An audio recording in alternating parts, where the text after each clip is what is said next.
স্থানীয় সময় শুক্রবার দুপুর আচমকাই দুলতে শুরু করে বহুতল ভবন।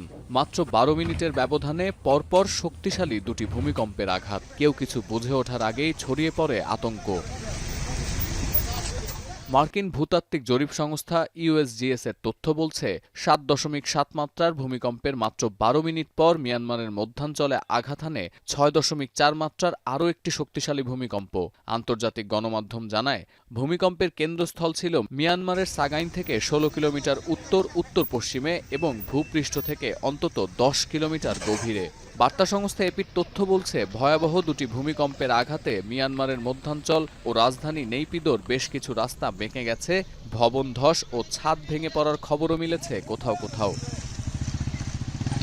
শুধু মিয়ানমার নয়, ভূমিকম্প অনুভূত হয়েছে থাইল্যান্ড, চীন, নেপাল ও ভারতে। থাইল্যান্ডের ব্যাংককে ধসে পড়েছে একটি নির্মাণাধীন বহুতল ভবন, যেখানে অন্তত অর্ধশত নির্মাণ শ্রমিক আটকা পড়েন বলে জানাচ্ছে আন্তর্জাতিক গণমাধ্যম। ভূমিকম্পের আতঙ্কে ব্যাংককের রাস্তায় দিকবিদিক ছোটাছুটি করতে দেখা গেছে স্থানীয় ও বিদেশি পর্যটকদের। বহুতল ভবন থেকে নামার সময় সিঁড়িতে ধস্তাধস্তির ঘটনাও ঘটেছে। เขาเรียกอะไรนะเคยบ้านหมุนมาก่อนอะไรอย่างเงี้ยนึกว่าตัวเองเป็นหรือเปล่าว่าก็เลยขยับรถสักพักมันโยกเลยค่ะพี่จริงๆคือมันโยกก็เลยวิ่งเข้าไปหาลูกแล้วก็ไปอยู่ใต้โต๊ะกัน পরিস্থিতি নিয়ন্ত্রণে রাজধানী ব্যাংককে জরুরি অবস্থা জারি করেছে স্থানীয় প্রশাসন। চলছে উদ্ধার অভিযানও। এখনও পর্যন্ত ক্ষয়ক্ষতি সম্পর্কে পূর্ণাঙ্গ তথ্য দেয়নি থাই কর্তৃপক্ষ।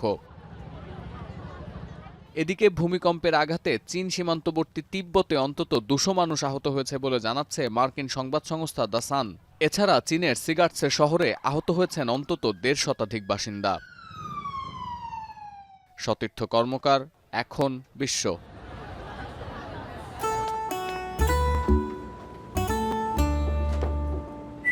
এই ঈদে জুয়েলারি ক্লোদিং এ বিকাশ পেমেন্টে ডিসকাউন্ট।